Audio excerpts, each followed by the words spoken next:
কাকরের কোনো সংখ্যা নাই, রাসূলুল্লাহ হাদিসের কোনো সংখ্যা নাই। অসংখ্য রাসূল পাক সাল্লাল্লাহু আলাইহি ওয়াসাল্লামের হাদিস রয়েছে। সমস্ত হাদিসকে যারা ইহাতা করেছেন, ছানবিন করেছেন, পড়েছেন, তারা কোন হাদিসের মধ্যে ইয়াজিদের জান্নাতি হওয়ার বাশারাত পাননি। কিন্তু রাসূল করিম সাল্লাল্লাহু আলাইহি ওয়াসাল্লাম ইমামে হুসাইন রাদিয়াল্লাহু তাআলা আনহুকে শুধু জান্নাতি নয়, বরং জান্নাতি যুবকদের সরদার বলে ঘোষণা করেছেন। সুবহানাল্লাহ। এই জন্য পৃথিবীর মুসলমান রাসূল করিম সাল্লাল্লাহু তাআলা আলাইহি ওয়াসাল্লাম আমার আপনার কাছে কি চাইবেন, আল্লাহ তাবারাক ওয়া তাআলা নবী পাককে কুরআন পাকে বলছেন, কুল লা আসআলুকুম আলাইহি আজরান ইল্লাল মাওয়াদ্দাতা ফিল কুরবা। আল্লাহ তাবারাক ওয়া তাআলা বলছেন, মাহবুব তুমি মুমিনদেরকে বলে দাও, পৃথিবীবাসীকে বলে দাও, আমি নবী মুস্তাফা সাল্লাল্লাহু আলাইহি ওয়াসাল্লাম এত কিছু তোমাদেরকে দিয়েছি। নামাজ পেয়েছো, রোজা পেয়েছো, হজ পেয়েছো, যাকাত পেয়েছো, হালাল হারাম চিনার ইলম পেয়েছো, এবং স্বয়ং মহান স্রষ্টা রব্বুল আলামিনের পরিচয় পেয়েছো। তো আমি মুস্তাফা সাল্লাল্লাহু আলাইহি ওয়াসাল্লামের দরবার থেকে পেয়েছি। সুবহানাল্লাহ। আল্লাহ তাবারাক ওয়া তাআলা নামাজকে ফরজ করেছেন, মানুষকে হেদায়েত দিয়েছেন, তবে আল্লাহ তাবারাক ওয়া তাআলার হেদায়েত মুস্তাফা জানে রহমত সাল্লাল্লাহু আলাইহি ওয়াসাল্লামের দরবার থেকে এসেছে। আল্লাহ তাবারাক ওয়া তাআলা প্রত্যেকটা জিনিস আমার আপনার নবী সাল্লাল্লাহু আলাইহি ওয়াসাল্লামের ওসিলায় মাধ্যমে আমাদেরকে দিয়েছেন। তো আল্লাহ বলছেন, মাহবুব তুমি বলো আমি কিছু বদলা চাই না। নবী পাক আলাইহিস সালাতু ওয়াস সালাম কয়েকদিন পর্যন্ত পেটে পাথর বেঁধে রেখেছেন। রাসূল পাক সাল্লাল্লাহু আলাইহি ওয়াসাল্লামের পুরো খানদান ইসলামের জন্য নিজের জীবন দিয়েছে।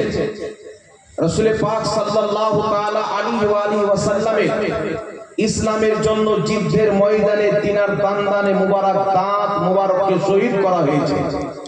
রাসূল পাক সাল্লাল্লাহু আলাইহি ওয়াসাল্লাম তায়েফ বাসীদেরকে ঈমানের দাওয়াত দিতে গিয়েছিলেন।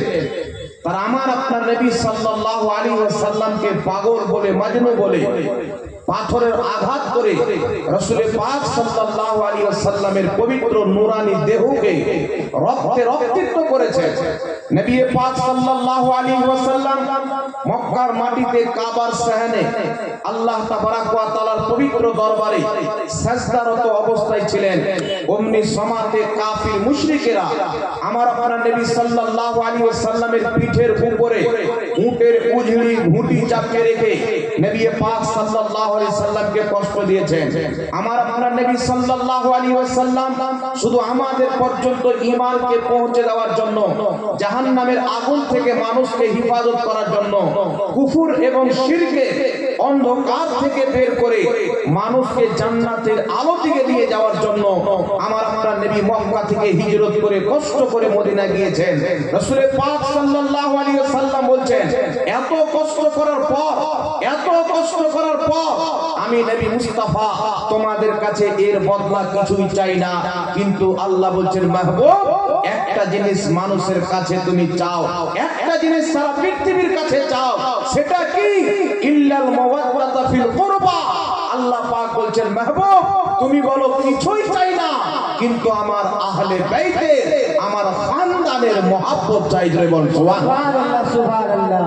তো আল্লাহ তাবারাক ওয়া তাআলা পবিত্র কুরআনুল কারীমে নবী মুস্তাফা আলাইহিস সালাতু ওয়াস সালামের খানদানের মহব্বত সারা পৃথিবীতে যারা রাসূল সাল্লাল্লাহু আলাইহি সাল্লামের কালেমা পাঠ করে মুসলমান হবে তাদের কাছ থেকে আল্লাহ চাইতে বলেছেন।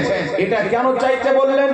আমার নবী সাল্লাল্লাহু আলাইহি ওয়াসাল্লাম এত কিছু করেছেন, আমাদের কাছ থেকে কিছুই চাননি, কিন্তু আহলে বাইতের মহব্বত চাওয়ার কারণটা কি? আহলে বাইতের ভালোবাসা চাওয়ার কারণটা কি?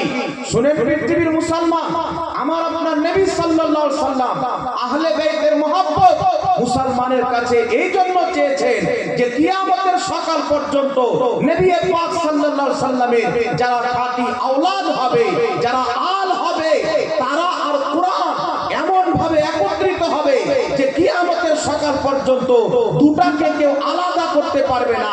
তাই রাসূল পাক বলেছেন, ইন্নী তারিকুন ফিকুমুস সাকলাইন, আমি তোমাদেরকে দুটি ভারী জিনিস দিয়ে যাচ্ছি, এই দুটি জিনিসকে ধরে রাখবে, কোনোদিন তোমরা পথভ্রষ্ট হবে না, কোনোদিন গুমরাহ হবে না।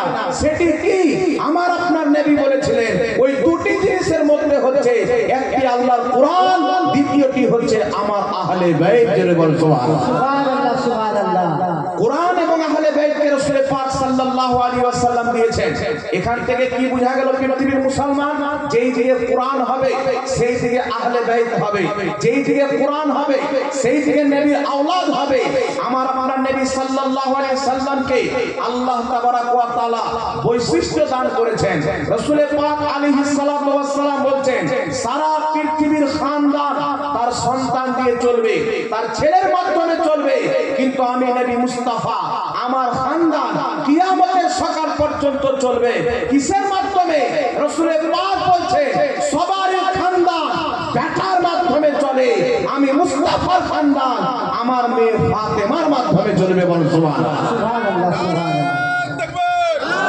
নারে রিসালাত, নারে হায়দারি, ইয়া আলী, বাবা হাসান হুসাইন কে দামন, নারে তাকবীর, নারে রিসালাত। এই জন্য পৃথিবীর মুসলমান নবী পাক আলাইহিস সালাতু ওয়াস সালামের খানদানকে কারবালার মাটিতে ইয়াজিদ শহীদ করিয়েছিল। ইয়াজিদের হুকুমে ইমামে হুসেনকে শহীদ করা হয়েছিল। পৃথিবীর মুসলমান মনে রাখবেন, আহলে বাইতের প্রতি এত জুলুম অত্যাচার করা হয়েছে। যারা ইমামে হুসেনকে শহীদ করেছিল, 6 মাসের শিশু সন্তান আলী আসগরকে শহীদ করেছিল, আলী আকবরকে শহীদ করেছিল, তাদের চেহারাতেও দাড়ি ছিল, তারাও নামাজ পড়নেওয়ালা ছিল, তাদের মধ্যেও আলিম ছিল, তারাও মুফতি মাওলানা হাফিজ ছিল। কিন্তু পৃথিবীর মুসলমান ইমামে হুসেন রাদিয়াল্লাহু তাআলা আনহুকে কারবালার ময়দানে তারা শহীদ করেছেন। বর্তমান জামানাতে এমন অবস্থা হয়ে গেছে, বর্তমান কিছু লোক ইয়াজিদকে বাঁচাতে চায়, বলতে চায় ইয়াজিদের কোনো ভুল ছিল না, ইয়াজিদের কোনো দোষ ছিল না।